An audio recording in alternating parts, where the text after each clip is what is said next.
আজকের গল্প সাধনবাবুর সন্দেহ। গল্পের লেখক সত্যজিৎ রায়। গল্প পাঠে আছি আমি, শেখ আবিদ হোসেন। সত্যজিৎ রায় বাংলা চলচ্চিত্র তথা বিশ্ব চলচ্চিত্রে এক অনন্য নাম। চলচ্চিত্রকার পরিচয়ের আড়ালে প্রায়শই তার সাহিত্যিক পরিচয় আড়াল হয়ে যায়। মূলত শিশু কিশোরদের জন্য লিখলেও তার লেখা সকল বয়সী পাঠকের কাছে সুখপাঠ্য। তার লেখার অন্যতম বৈশিষ্ট্য সাধারণ নিত্যদিনের ঘটনাকেও উপস্থাপনের গুণে অসাধারণ করে তোলা। সাধনবাবু একদিন সন্ধ্যাবেলা কাজ থেকে ফিরে তার ঘরে ঢুকে দেখলেন মেঝেতে একটা বিগতখানেক লম্বা সরু গাছের ডাল পড়ে আছে। সাধনবাবু পিটপিটে স্বভাবের মানুষ। ঘরে যা সামান্য আসবাব আছে, খাট, আলমারি, আলনা, জলের কুজো রাখার টুল, তার কোনোটাতে এক কণা ধুলো তিনি বরদাস্ত করতে পারেন না। বিছানার চাদর, বালিশের ওয়ার, ফুলকারি করা টেবিল ক্লথ সবই তকতকে হওয়া চাই। এতে ধোপার খরচটা বাড়ে, কিন্তু সেটা সাধনবাবু গা করেন না। আজ ঘরে ঢুকেই গাছের ডাল দেখে তার নাক কুঁচকে গেল। পচা! চাকর পচা মনিবের ডাকে এসে হাজির। বাবু ডাকছিলেন? কেন, তোর কি সন্দেহ হচ্ছে? না বাবু, তা কেন হবে? মেঝেতে গাছের ডাল পড়ে কেন? তা তো জানি না বাবু, কাক চড়িয়ে এনে ফেলেছে বোধ হয়। কেন ফেলবে কেন? কাকচড়ুই তো ডাল আনবে বাসা বাঁধার জন্য, সে ডাল মাটিতে ফেলবে কেন? ঝাড় দেবার সময় লক্ষ্য করিসনি এটা? নাকি ঝাড়ুই দিসনি? ঝাড়ু আমি রোজ দিই বাবু, যখন দিই তখন এ ডাল ছিল না। ঠিক বলছিস? আগে হ্যাঁ বাবু। তাজ্জব ব্যাপার তো। পরদিন সকালে আপিস যাবার আগে একটা চড়ুইকে তার জানালায় বসতে দেখে সাধনবাবুর সন্দেহ হলো ইনিই বাসা বাঁধার ফিকির খুঁজছেন। কিন্তু কোথায়? ঘরের মধ্যে জায়গা কোথায়? গুলগুলিতে কি? তাই হবে। তিনতলা ফ্ল্যাট বাড়ির 7খানা ঘরের মধ্যে তার ঘরের দিকেই চড়ুইয়ের দৃষ্টি কেন? এই নিয়েও সাধনবাবুর মনে খটকা লাগলো। এমন কিছু আছে কি তার ঘরে যা পাখিদের অ্যাট্রাক্ট করতে পারে? অনেক ভেবে সাধনবাবুর সন্দেহ হলো ওই যে নতুন কবিরাজি তেলটা তিনি ব্যবহার করছেন, যেটা দোতলার শখের কবিরাজ নীলমণিবাবুর মতে খুশকির মহৌষধ, সেটার উগ্র গন্ধই হয়তো পাখিদের টেনে এনেছে। সেই সঙ্গে এমনও সন্দেহ হলো যে এটা হয়তো নীলমণিবাবুর ফিসলিমি। সাধনবাবুর ঘরটাকে একটা পক্ষী নিবাসে পরিণত করার মতলবে তিনি এই তেলের গুণগান করছেন। আসলে 17-2 মির্জাপুর স্ট্রিটের এই ফ্ল্যাট বাড়ির সকলেই সাধনবাবুর সন্দেহবাতিকের কথা জানেন এবং আড়ালে এই নিয়ে হাসি ঠাট্টা করেন।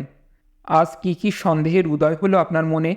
এ জাতীয় প্রশ্ন দিনের শেষে সাধনবাবুকে প্রায়ই শুনতে হয়। শুধু প্রশ্ন নয়, অন্যভাবেও তাকে নিয়ে লেগ পুলিং চলে। একতলার নবেন্দু চাটুর্যের ঘরে সন্ধ্যায় 3 তাসের আড্ডা বসে। সাধনবাবু তাতে নিয়মিত যোগদান করেন।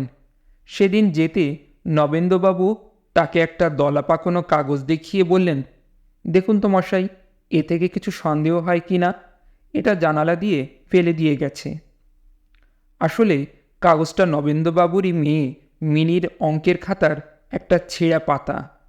সাধনবাবু কাগজটাকে খুলে সেটার দিকে কিছুক্ষণ একদৃষ্টে চেয়ে থেকে বললেন, এটা তো সংখ্যা দিয়ে লেখা কোনো সাংকেতিক ভাষা বলে মনে হচ্ছে।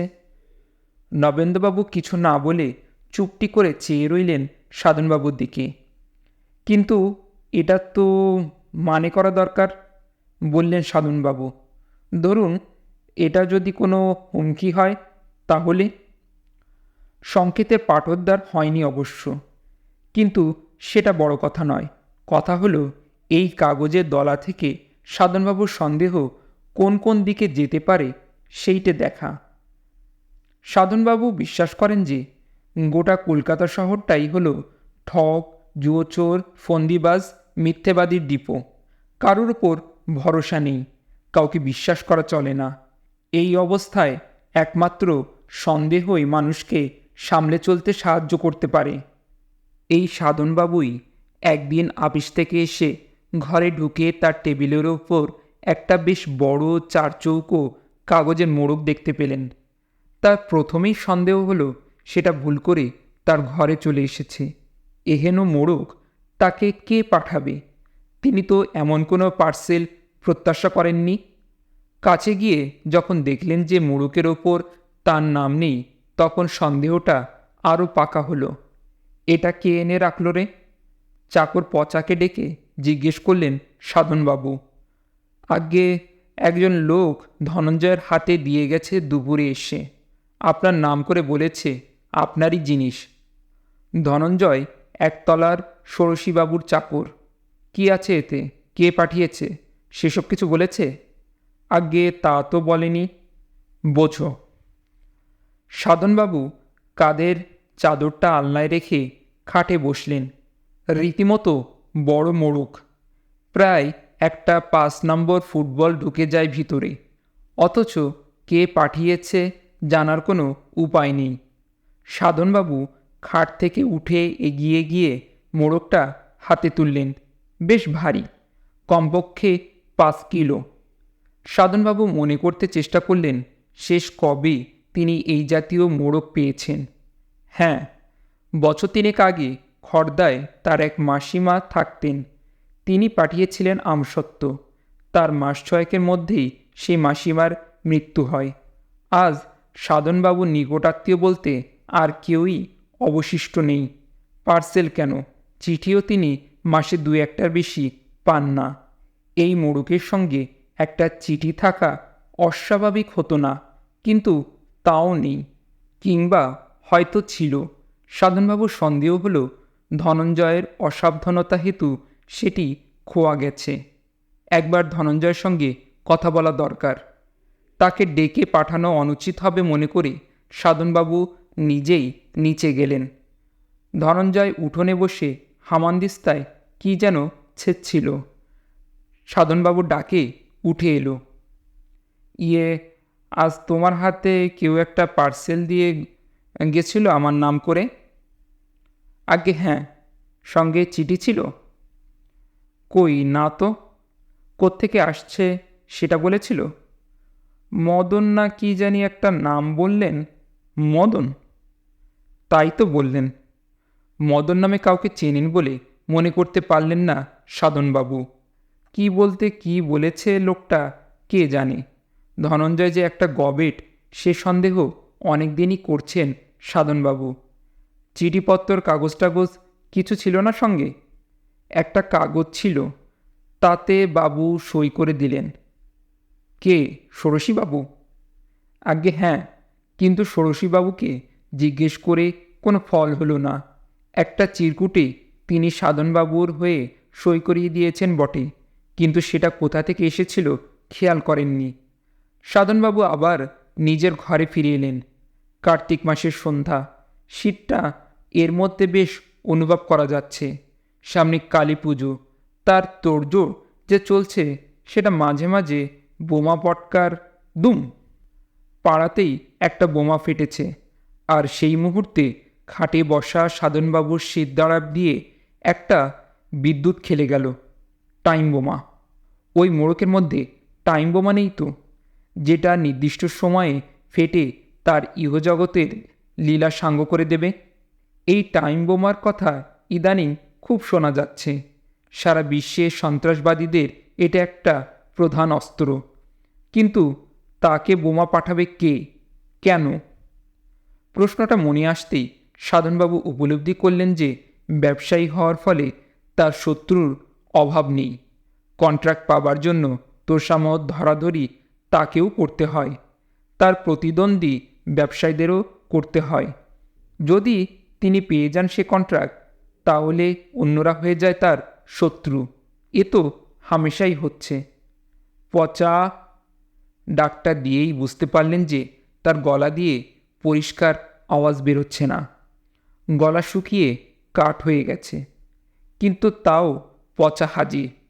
বাবু ডাকলেন? কিন্তু কাজটা কি ভালো হবে? সাধনবাবু ভেবেছিলেন পচাকে বলবেন পার্সেলে কান লাগিয়ে দেখতে টিক টিক শব্দ শোনা যাচ্ছে কিনা। টাইম বোমার সঙ্গে কলকবজা লাগানো থাকে, সেটা টিকটিক শব্দে চলে। সেই টিকটিকই একটা পূর্ব নির্ধারিত বিশেষ মুহূর্তে প্রচণ্ড বিস্ফোরণে পরিণত হয়। পচা যখন কান লাগাবে তখনই যদি বোমাটা।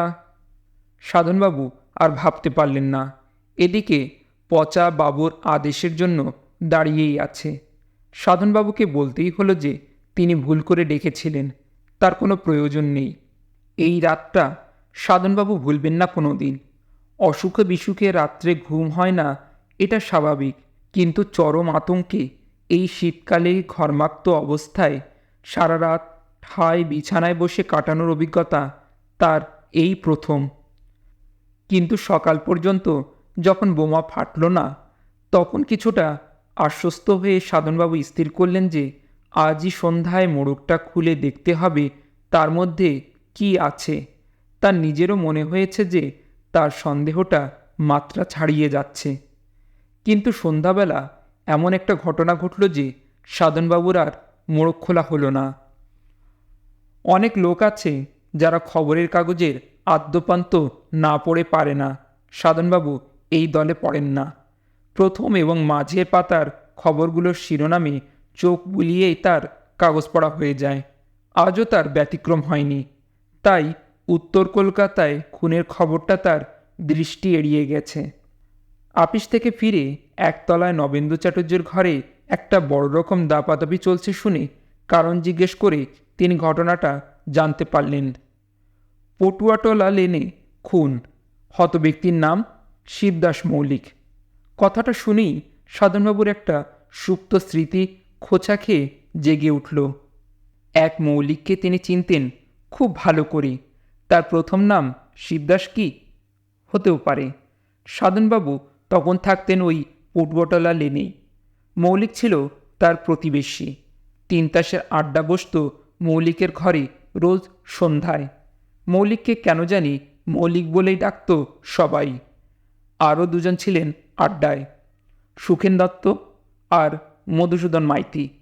এই দ্বিতীয় ব্যক্তিটির মতো সাংঘাতিক চরিত্র সাধনবাবু আর দেখেননি। তাসের খেলায় সে যে জুয়াচুরির রাজা, সে সন্দেহ সাধনবাবুর গোড়া থেকেই হয়েছিল। শেষে বাধ্য হয়ে একদিন সন্দেহটা প্রকাশ করতে হলো। এতে মধুমাইতির প্রতিক্রিয়া হয়েছিল ভয়াবহ। তার পকেটে সবসময় যে একটা চাকু অবস্থান করে সেটা সেদিনই জানতে পেরেছিলেন সাধনবাবু। তিনি প্রাণে বেঁচেছিলেন মৌলিক আর সুখেন দত্তর জন্য। ব্যবসায় উন্নতির পর সাধনবাবু পটুয়াটলা লেনের ভোলার ঘর ছেড়ে চলে আসেন মির্জাপুর স্ট্রিটের এই ফ্ল্যাটে। আর সেই থেকেই মৌলিক অ্যান্ড কোম্পানির সঙ্গে তার যোগ বিচ্ছিন্ন হয়ে যায়। তাসের নেশাটা তিনি ছাড়তে পারেননি, আর সেই সঙ্গে তার সন্দেহ বাতিকটাও। কিন্তু অন্য দিক দিয়ে পরিবর্তন হয়েছিল বিস্তর।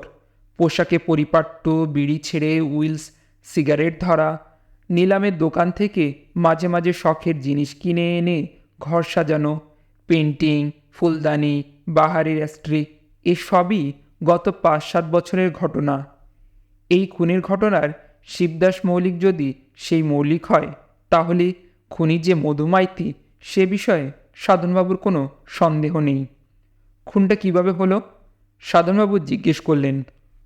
নৃশংস, বললেন নবেন্দু চ্যাটার্জি। লাশ শনাক্ত করার কোনো উপায় ছিল না। পকেটে একটা ডায়েরি থেকে নাম জেনেছে। কেন কেন শনাক্ত করার উপায় ছিল না কেন? ধর আছে, মুড়ো নেই, শনাক্ত করবে কি করে? মুড়ো নেই মানে? মুন্ডু ঘ্যাচাং। জোড়া হাত মাথার ওপর তুলে আবার ঝটিতে নামিয়ে এনে খাড়ার কোপের অভিনয় করে বুঝিয়ে দিলেন নবেন্দু চ্যাটার্জি। খুনি যে কোথায় সরিয়ে রেখেছে মুন্ডু সেটা এখনও জানা যায়নি। খুনিকে সেটা জানা গেছে। 3 তাসের বৈঠক বসত এই মৌলিকের ঘরে। তাদেরই একজন বলে সন্দেহ করছে পুলিশ। সিঁড়ি দিয়ে 3 তলায় উঠতে উঠতে সাধনবাবু অনুভব করলেন যে তার মাথাটা ঝিমঝিম করছে। সেদিনের ঘটনা চোখের সামনে জলজ্যান্ত দেখতে পাচ্ছেন তিনি। যেদিন তিনি মধুমাইতিকে জোচ্চুরির অপবাদ দিয়েছিলেন। চাকুর আক্রমণ থেকে তিনি রেহাই পেয়েছিলেন ঠিকই, কিন্তু তার বেশ কিছুক্ষণ পর অবধি মধুমাইতির দৃষ্টি তার উপর অগ্নি বর্ষণ করেছিল সেটা মনে আছে। আর মনে আছে মধুর একটা উক্তি, আমায় চেনো না তুমি সাধন মজুমদার, আজ পার পেলে, কিন্তু এর বদলা আমি নেব, সে আজই হোক আর 10 বছর পরেই হোক। রক্ত জল করা শ্মশানী। সাধনবাবু ভেবেছিলেন পটুয়াটোলা লেন থেকে পালিয়ে বেঁচেছেন, কিন্তু কিন্তু ওই মোড়ক যদি মধুমাইতি দিয়ে গিয়ে থাকে। মদন, ধনঞ্জয় বলেছিল মদন। ধনঞ্জয় যে কানে খাটো সে বিষয়ে কোনো সন্দেহ নেই। মধু আর মদনে খুব বেশি পার্থক্য আছে কি? মোটেই না। মধু অথবা মধুর লোকই রেখে গেছে ওই পার্সেল, আর সেটা যাতে সত্যি তার হাতে পৌঁছায় তাই চিরকুটে সই করিয়ে নিয়েছে। ওই মোড়কের ভেতরে রয়েছে শিবদাস মৌলিকের মাথা। এই সন্দেহ সিঁড়ির মাথা থেকে তার ঘরের দরজার দূরত্বটুকু পেরোবার মধ্যে দৃঢ়ভাবে সাধনবাবুর মনে গেঁথে গেল। দরজা থেকেই দেখা যায় টেবিলের ওপর ফুলদানিটার পাশে রাখা মোড়কটাকে। মোড়কের ওজন এবং আয়তন দুই এখন স্পষ্টভাবে জানিয়ে দিচ্ছে তার ভেতরে কী আছে। বাবু দোরগোড়ায় এসে থেমে গেছেন দেখে পচা কিঞ্চিত বিস্মিত হয়ে দাঁড়িয়ে ব্যাপারটা দেখছিল। সাধনবাবু প্রচণ্ড মনে জোর প্রয়োগ করে বিহবল ভাবটা কাটিয়ে চাকরকে চা আনতে বললেন। আর আজ কেউ এসেছিল আমার খোঁজ করতে? কই না তো। সাধনবাবু অবশ্য সন্দেহ করেছিলেন পুলিশ হয়তো এরই মধ্যে হানা দিয়ে গেছে।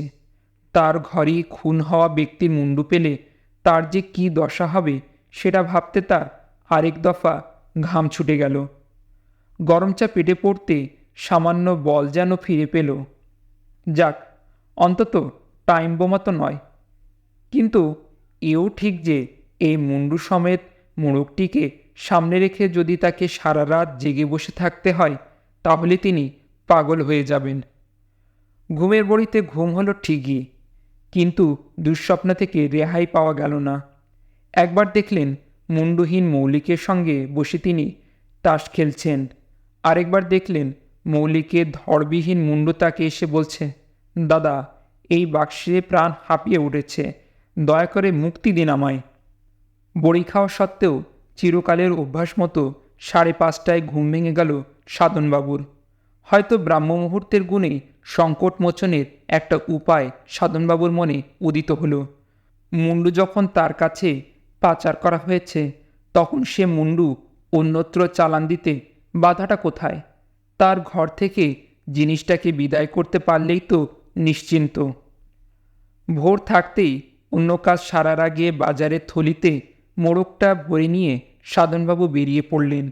প্যাকিংটা ভালোই হয়েছে বলতে হবে, কারণ ভিতরে রক্ত চুইয়ে থাকলেও তার বিন্দুমাত্র বাক্স ভেদ করে বাইরের কাগজে ছোপ ফেলেনি।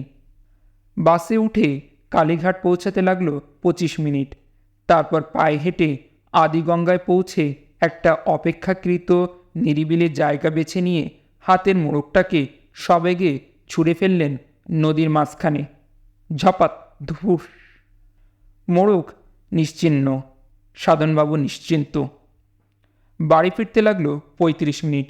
সদর দরজা দিয়ে যখন ঢুকছেন তিনি তখন ষোড়শীবাবুর দেয়াল ঘড়িতে ঢং ঢং করে 7টা বাজছে। আর সেই ঘড়ির শব্দ শুনেই সাধনবাবুর মুহূর্তে চোখে অন্ধকার দেখলেন। একটা কথা হঠাৎ মনে পড়ে গেছে তার।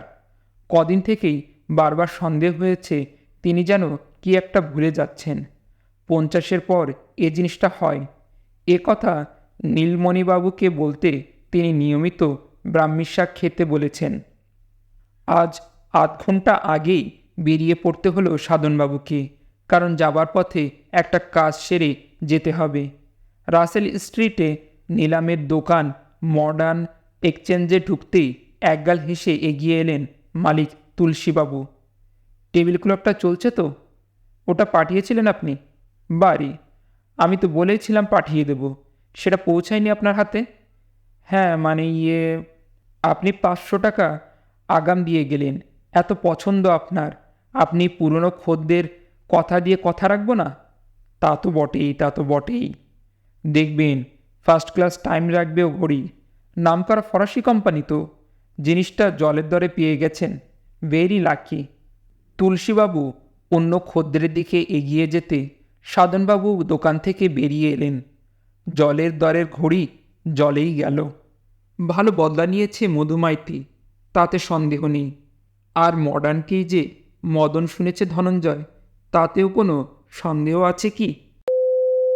গল্প শুনুন, গল্প শোনার আনন্দে। গল্প ভালো লাগলে লাইক, কমেন্ট, শেয়ার করুন। এই চ্যানেলের কন্টেন্টগুলো ভালো লাগলে এবং ভবিষ্যতে আরও কন্টেন্ট পেতে এই চ্যানেলটিকে সাবস্ক্রাইব করুন।